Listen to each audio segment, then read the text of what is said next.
सोलापूरचे ग्रामदैवत श्री सिद्धरामेश्वरांच्या मंदिरामध्ये श्रावणी सोमवार निमित्त भक्तांची मोठी गर्दी जी आहे ती पाहायला मिळते। आपण आता आहोत सोलापुरातील या ग्रामदैवत सिद्धरामेश्वरांच्या मंदिर परिसरामध्ये आणि आपण पाहतो या ठिकाणी खरं तर ग्रामदैवत सिद्धरामेश्वरांची ही समाधी जी आहे योग समाधी असं या समाधीला संबोधलं जातं।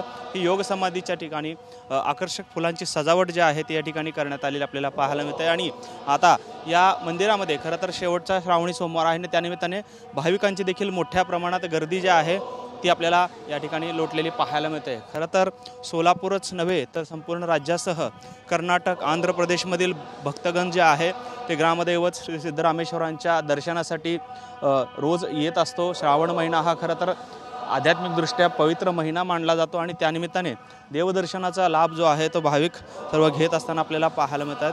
खरं तर सोलापूरचं ग्रामदैवत श्री सिद्धरामेश्वरांचं हे मंदिर जे आहे ते 11व्या शतकामध्ये उभारण्यात आलेलं होतं। सिद्धरामेश्वरांच्या माध्यमातून सामूहिक प्रयत्नाने हे मंदिर जे आहे ते उभारलेलं होतं। खरं तर या मंदिराची रचना जर पाहिली तर अमृतसरचं सुवर्ण मंदिर ज्या पद्धतीचं आहे त्याच पद्धतीचं हे सोलापूरचं ग्रामदैवत श्री सिद्धरामेश्वरांचं मंदिर आहे।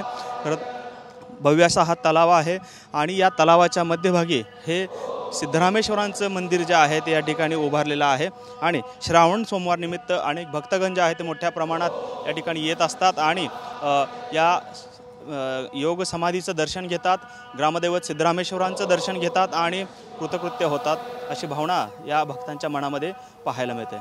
कॅमेरामॅन विनोद उमनाबादकरसह सागर सुरवसे, TV9 मराठी, सोलापूर।